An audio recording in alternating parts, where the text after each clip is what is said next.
नमस्कार, मी अमित काळे न्यूज डंकामध्ये आपलं मनापासून स्वागत करतो। मित्रांनो, पहलगामचा जो दहशतवादी हल्ला झाला, धर्म विचारून 26 निरपराध भारतीयांना पाकिस्तानच्या दहशतवाद्यांनी ठार केलं, धर्म विचारून मारलं। ही गोष्ट जेव्हा त्यांचा मृत्यू ज्यांनी डोळ्यानं बघितला त्यांनी माध्यमांच्या पुढे सांगितली, त्यानंतर देशातल्या तथाकथित पुरोगाम्यांना मिरच्या झोंबायला सुरुवात झाली, रड करायला त्यांनी सुरुवात केली की धर्म विचारून आत्ताच कसं मारलं जातं। आता त्यांच्या या बुद्धीची कीव करावी का काय असा प्रश्न या निमित्तानं निर्माण होतो। शिवाय लोकसभेतले विरोधी पक्षनेते आणि काँग्रेसचे युवराज राहुल गांधी यांनी तर या हल्ल्यानंतर ऑपरेशन सिंदूरच्या माध्यमातून पाकिस्तानच्या दहशतवाद्यांना जी अद्दल भारतीय सैन्य दलानं खास करून वायुदलानं घडवून आणली, दाखवून दिली, त्यानंतर राहुल गांधी यांनी ऑपरेशन सिंदूरवरच प्रश्न उपस्थित करायला सुरुवात केली आणि देशात एक प्रकारे संभ्रम कसा निर्माण होईल, भारतीय सैन्य दलाबद्दल चुकीची मतं, सध्याचं जे सरकार आहे पंतप्रधान नरेंद्र मोदी यांच्या नेतृत्वाखालचं, या सरकारबद्दल कशी चुकीची मतं निर्माण होतील, हाच त्यामागचा उद्देश होता। मात्र देशाच्या विरोधी पक्ष नेतेपदी बसलेल्या व्यक्तीला इतकं सुद्धा भान असू नये की आपल्या एखाद्या विधानानंतर भारतीय सैन्य दल हे स्वतःचा जीव धोक्यात घालून हा देश, या देशाची सीमा, देशातला सर्वसामान्य नागरिक हा सुरक्षित कसा राहील यासाठी अहोरात्र डोळ्यात तेल घालून झटत असतं, पहारा देत असतं, प्रसंगी शत्रूबरोबर दोन हात हे सैन्यदल करत असतं। मात्र स्वतःच्या राजकीय महत्त्वाकांक्षेपुढे आणि स्वतःची राजकीय पोळी भाजण्याच्या पुढं यासारख्या नेत्यांना सैन्य दलाच्या कामगिरीवर सुद्धा प्रश्न निर्माण करणं याबद्दल कसलाही खेद वाटत नाही, खंत वाटत नाही। या सगळ्या राहुल गांधी यांच्या विधानांना, जे त्यांनी लोकसभेच्या सभागृहात केलेली होती विधानं, त्या विधानांना भारत वायुदलाचे जे प्रमुख आहेत मार्शल AP सिंग यांनी स्पष्टपणे कडक अशी उत्तरं दिलेली आहेत।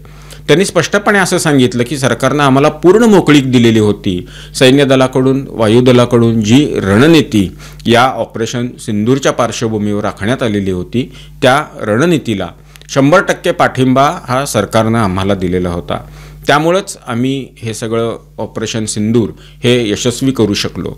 नुसतं यशस्वी केलं असं नाही, पाकिस्तानमधल्या दहशतवाद्यांची जी तळी होती ती सगळी तळी उद्ध्वस्त केलीच।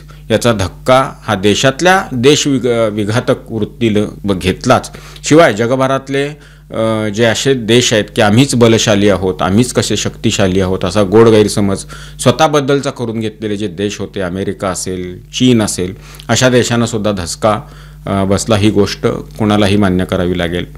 दुर्दैव हे की जिथं पिकतं तिथं विकत नाही असं आपण म्हणतो, तसा प्रकार काहीसा हा आपल्या देशात सैन्य दलाच्या बाबतीत घडतोय असं म्हटलं तर इथं चुकीचं ठरू नये।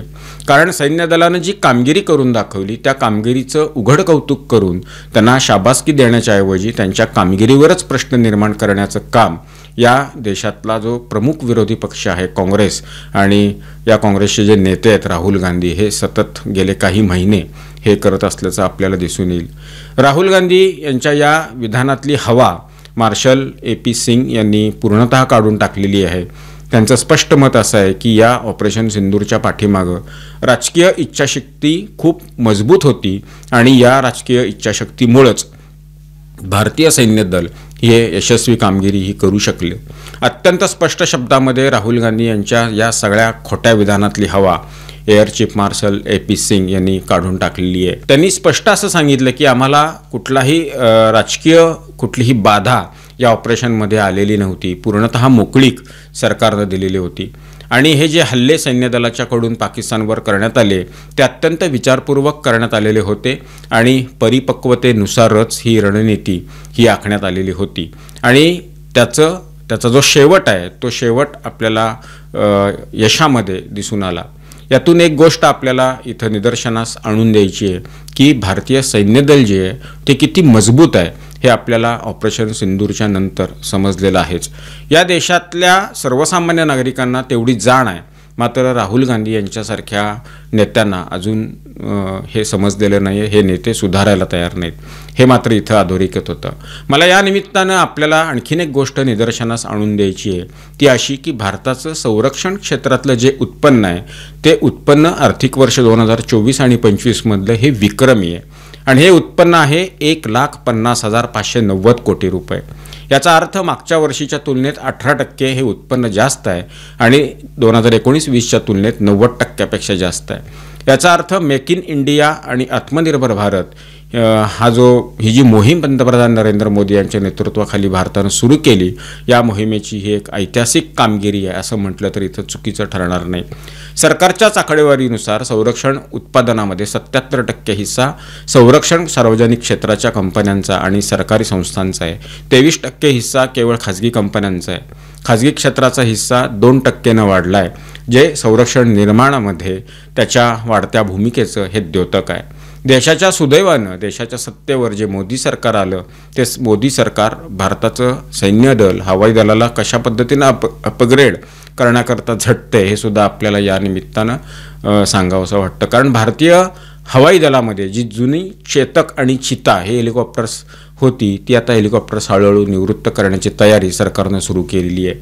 कारण हे हेलिकॉप्टर्स 1960च्या दशकातल्या डिझाईनवर आधारित आहेत. याचा अर्थ आपण किती दशकं मागे होतो याचा आपल्याला अंदाज येईल. आणि अनेक वेळेला हेलिकॉप्टर सैन्य दलांनी ती वापरलेली सुद्धा आहेत, पण त्याची क्षमता आणि सुरक्षितता यावर आता प्रश्न निर्माण होत आहेत. काही वर्षामध्ये अनेक अपघात सुद्धा झालेले आहेत आणि या अपघातामध्ये अनेक बहादूर सैनिक हे हुतात्मा झालेले आहेत. त्यामुळं हेलिकॉप्टर्स आता हळूहळू हटवले जात आहेत. संरक्षण मंत्रालयानं नवीन हलक्या हेलिकॉप्टर्स खरेदीची माहिती मागवलेली आहे. त्यापैकी 120 ही सेनेला आणि 80 हवाई दलासाठी असणार आहेत. हे हेलिकॉप्टर्स दिवस रात्र देखरेख करू शकतात, शोध मोहीम राबवू शकतात, बचाव कार्य करू शकतात, विशेष मोहिमांमध्ये मदत करू शकतात, सैनिकांची जलद तैनाती करू शकतात. सामान वाहतुकीसाठी सुद्धा ही हेलिकॉप्टर्स अत्यंत सक्षम असणार आहेत. विशेष बाब म्हणजे संरक्षण मंत्रालयाच्या माहितीप्रमाणे ही जी हेलिकॉप्टर्स आहेत, ही सगळी हेलिकॉप्टर्स भारतामध्येच तयार होणार आहेत. भारतीय कंपन्या विदेशी कंपन्यांसोबत मिळून हेलिकॉप्टर्स निर्माण करतील. त्यामुळं आत्मनिर्भर भारत या मोहिमेला बळ मिळणार आहे आणि स्वदेशी संरक्षण उत्पादनाला चालनासुद्धा मिळणार आहे. याशिवाय हिंदुस्तान एरोनॉटिक्स लिमिटेड HAL कडून 156 हलक्या लढाऊ हेलिकॉप्टर्सची खरेदी ही मंजूरसुद्धा झालेली आहे. त्याची किंमत तुम्ही जर ऐकाल तर 45,000 कोटी रुपयांहून अधिक आहे. हेलिकॉप्टर्स भारतीय सैन्य आणि हवाई दल या दोघांकडे राहतील आणि चीन पाकिस्तानच्या सीमांवर हे हेलिकॉप्टर्स तैनात असतील. सीमा सुरक्षा अधिक बळकट या निमित्तानं होणार आहे. हवाई दल हलक्या फायर जेट, हलक्या उपयोगी हेलिकॉप्टर्स, बहुउपयोगी हेलिकॉप्टर्स आणि हवाई इंधन भरणारी विमानं खरेदी करण्याचा विचारसुद्धा करते. तसं करणार मार्गदर्शित शस्त्र, ड्रोन, प्रशिक्षण विमानं तयार करण्यावर सुद्धा सरकारचं लक्ष आहे. हे जे प्रयत्न आहेत हे भारताला एक शक्तिशाली संरक्षण शक्ती बनवण्याच्या दिशेनं सुरू आहेत. संरक्षण उत्पादनामध्ये विक्रमी वाढीमुळे सेना, हवाई दल ही अधिक आधुनिक होतील आणि देशाच्या अर्थव्यवस्थेला सुद्धा याचा लाभ होणार आहे. स्वदेशी उत्पादनामुळं परदेशी आयातीवर अवलंबित्व जे भारताचं होतं ते कमी होणार आहे आणि तंत्रज्ञान विकासाला चालनासुद्धा या निमित्तानं मिळणार आहे. खाजगी आणि सार्वजनिक क्षेत्रातली भागीदारी यामध्ये काही नवीन मार्ग हे तयार या निमित्तानं निश्चित होतील. हे सर्व एका बाजूला सुरू असताना दुसरीकडं केवळ राजकीय पोळी भाजण्यासाठी राहुल गांधी यांच्यासारखे नेते लोकांमध्ये संभ्रम निर्माण करणारी विधानं करतायत आणि त्याचा बुरखा हा फाडला जातोय हे माहीत असूनसुद्धा हे सगळं समजून उमजून अत्यंत खालच्या पातळीवरचं राजकारण हे देशात सुरू आहे. आणि दुर्दैवानं अशा राजकारणाला देशातलेच काही मतलबी राजकीय पक्ष हे पाठिंबा देत आहेत, त्यांच्या होमध्ये हो मिसळत आहेत, सुरात सूर मिसळत आहेत. हे त्याच्यापेक्षा मोठं दुर्दैव आहे असं म्हणावं लागेल. परंतु देशातली जनता सुज्ञ आहे, डोळसपणानं हे सगळं जनता बघतीये. सुरू असणारी प्रगती रेकॉर्डवर आहे आणि दृश्य स्वरूपामध्ये लोकांना ती दिसते. सैन्य दलाचे अधिकारी उघडपणानं बोलत आहेत की सध्याचा भारत हा बलशाली भारत आहे, सैन्य दल मजबूत आहे हे सांगतायत. आणि यावर देशातला विरोधी पक्ष जो आहे तो विश्वास ठेवत नाही. कमाल आहे या सगळ्या वृत्तीची आणि राजकीय विचाराची. तूर्त इथंच थांबतो. हा व्हिडिओ आपल्याला कसा वाटला याबद्दलची आपली मतं, आपल्या प्रतिक्रिया कमेंट बॉक्समध्ये नोंदवून जरूर कळवा. व्हिडिओ आवडला असल्यास तो लाईक करा, शेअर करा आणि आमचं चॅनल आठवणीनं सबस्क्राईब करायला विसरू नका. धन्यवाद आणि नमस्कार.